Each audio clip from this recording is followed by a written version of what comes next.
इस समय ये जो सड़क है मनोज सिन्हा को तो बनवा देना चाहिए था ना।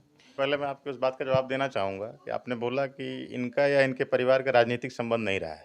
पहली बात कि माननीय पारस राय जी संघ संघ से काफ़ी पुराने समय से जुड़े हुए हैं। इनके बड़े पुत्र माननीय आशुतोष राय जी भाजयुमो के पूर्व प्रदेश अध्यक्ष रह चुके हैं। आशुतोष भैया जब प्रदेश अध्यक्ष थे भारतीय जनता युवा मोर्चा के, मुझे लगता है आज पूरे प्रदेश में अगर भारतीय जनता युवा मोर्चा किसी के नाम से जानी जाती है तो जानी जाती है तो आशुतोष भैया के नाम से जानी जाती है। उत्तर प्रदेश का ऐसा कोई जिला नहीं है जहाँ आशुतोष भैया खड़े हो जाएं 500 लोगों को इकट्ठा न कर लें 5 मिनट के अंदर। मतलब आप समझ लीजिए कि युवाओं में जो आज प्रदेश में युवा मोर्चा इतने बड़े स्तर पे काम कर रहा है, उसका मेन श्रेय किसी को जाता है तो माननीय आशुतोष राय जी को जाता है। दूसरी बात, माननीय पारस राय जी जमीनी स्तर के नेता रह चुके हैं, संघ से पहले से जुड़े हुए हैं, गांव में भी उनके काफ़ी चाहने वाले हैं, सभी गरीबों की मदद किए हैं। जब कोरोना काल आया, कोरोना काल में आप देखिए लोगों किसी से मिलने में कतराते थे, उस समय पारस राय जी अपने टीम के साथ निकले, आम लोगों की मदद किए, जैसे चावल गेहूँ पहुंचाना, गांव में ये पता करना किस, हम लोग उनके साथ लगे हुए थे, हम लोग ही उनके वैरियर का काम किए। वो बताते थे कि पता करो कहाँ खाना नहीं है, किसके घर में खाना नहीं बन रहा है।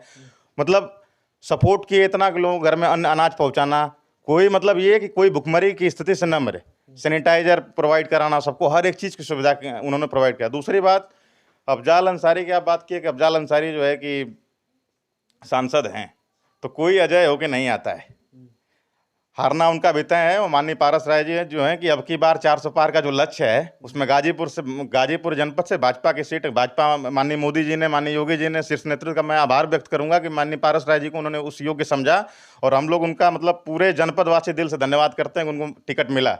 और जब टिकट मिला है तो अब की बार 400 पार। दूसरी बात कि गुंडा राज, आप इस बात को जानते होंगे, गुंडा राज इतना मतलब यहाँ गाजीपुर की स्थिति इतनी खराब थी, जैसे मान लीजिए जब बीजेपी की सरकार थी, भारतीय जनता पार्टी की सरकार में, आप गाजीपुर में की अगर बात कर लूँ मैं, मेडिकल कॉलेज बना, रेलवे ट्रेनिंग सेंटर बना, सड़कों की अगर बात कर लीजिए, गाजीपुर में 2 मंत्री रहे, ओम प्रकाश सिंह भी रहे, कैलाश जी भी रहे। गाजीपुर सड़क की आप बात कर लें, आप यही दिलदार नगर में 2015 में गया था, आप समझ लीजिए कि यहाँ से 25 मिनट में गाजीपुर, और गाजीपुर से दिलदार नगर जाना मुझे 2.5 घंटा लगा, जबकि ओम प्रकाश सिंह का वो क्षेत्र है।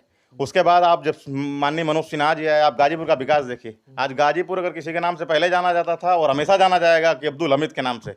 दूसरी बार किसी का, हम लोग बाहर रहते हैं, अच्छा माननीय मनोज सिन्हा जी वाले, अच्छा अब्दुल हमीद वाले, तो हम लोगों को बहुत गर्व होता है कि हम गाजीपुर के हैं। और हम ऐसे गाँव से बिलोंग करते हैं जहाँ की वीर अब्दुल हमीद जैसे योद्धा रहे। और अफजाल अंसारी जी 44 सड़कें बनाए हैं टोटल। 284 किलोमीटर अभी इस 2 सालों का रिकॉर्ड दिखाए हैं, लिस्ट बनाकर अपने, यानी कि अपने पार्टी में अपने लोगों को दिखा रहे हैं, बता रहे हैं, जनता के बीच जा रहे हैं। सारी बातें ठीक है। जैसा कि आपको बता दूं कि एक होता है, जब से वो सांसद हुए, मुझे नहीं लगता कि इस गांव में आज तक वो कभी आए होंगे।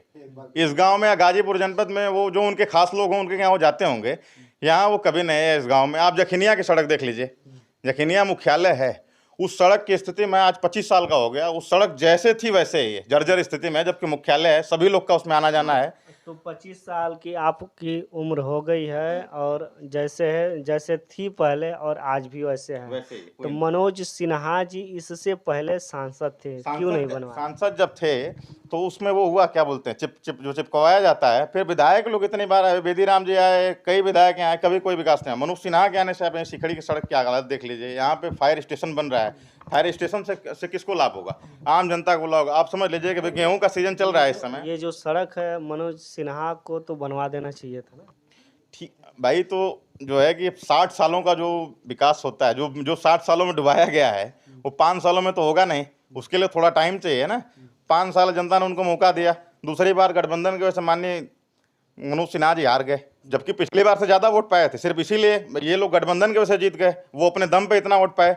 फिर भी कहीं ना कहीं जैसे गठबंधन की आप बात किए हैं, तो 2004 की हम बात लेते हैं, तो 2004 में सपा पार्टी से अफजाल अंसारी लड़े थे, तो 4 लाख वोट कुछ पाए थे, और मनोज सिन्हा जी जो है कि दूसरे नंबर पे। उसी सपा पार्टी के राष्ट्रीय अध्यक्ष का ये बयान था कि रेप पे फांसी क्यों, लड़कों से गलतियां हो जाती हैं। आपने सुना भी होगा, जरूर सुना होगा।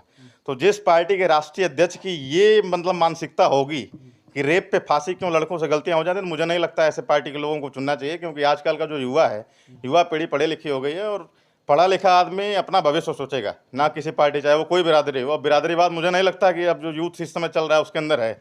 मेरा प्रॉफिट अगर सपा में है, मैं देखूंगा मेरे देश का विकास सपा कर रही है, मैं अगर देखूंगा मेरे डिस्ट्रिक्ट का विकास सपा कर, मैं सपा की तरफ जाऊंगा। मैं देखूंगा मेरा प्रॉफिट या मेरे डिस्ट्रिक्ट का प्रॉफिट, मेरे कंट्री का प्रॉफिट अगर बीजेपी से, मैं बीजेपी को जाऊंगा। आर्टिकल 370 इतना बड़ा मुद्दा था, मगर मैं पार्टी वाइज पे आऊँगा।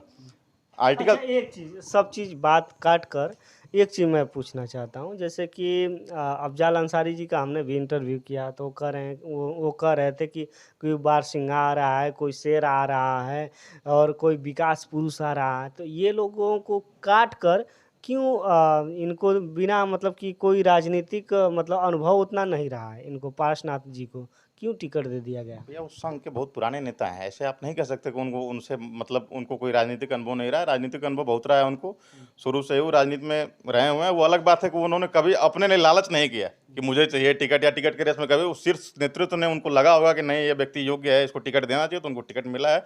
और हम लोग पूरे ग्राम में हर्षोल्लास का माहौल है कि माननीय पारस नाथ राय जी को, ऐसे योग्य आदमी को टिकट मिला। आप समझ लीजिए बीएचयू से पढ़े हुए आदमी हैं वो, उनके जैसा इंटेलिजेंट आदमी पूरे गाँव में नहीं होगा। मतलब जितना वो लोगों के लिए सोचते हैं, तो आप समझ लीजिए हम लोग तो उसी स्कूल से पढ़े हुए हैं। जब माननीय मनोज सिन्हा जी यहाँ पे हमेशा आते थे, मनोज सिन्हा जी जब यहाँ आए तो उन्होंने एक ये लगाया कि बच्चों से एक लेटर लिखवाया कि आप लेटर लिख के भेजो कि मैं कैसे अपने डिस्ट्रिक्ट का विकास करूं।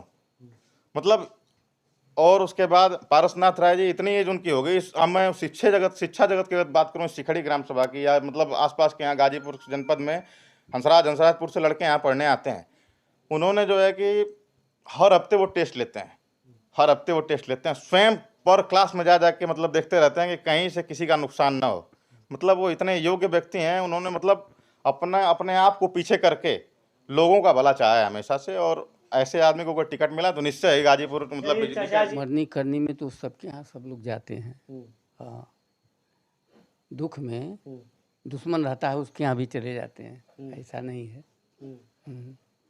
तो यानी कि कहा जाए कि जो संख्या थी, भीड़ थी, तो ये भी लोग कह रहे हैं कि भावनाओं में वोट दे देंगे अफजाल अंसारी को। क्या लगता है, भावनाएं काम करेंगी या विकास काम करेगा? विकास काम करेगा ना। हम्म, हम्म। तो विकास के नाम पे ये विकास कर पाएंगे, आएंगे तो? हाँ बिल्कुल करेंगे। हम्म।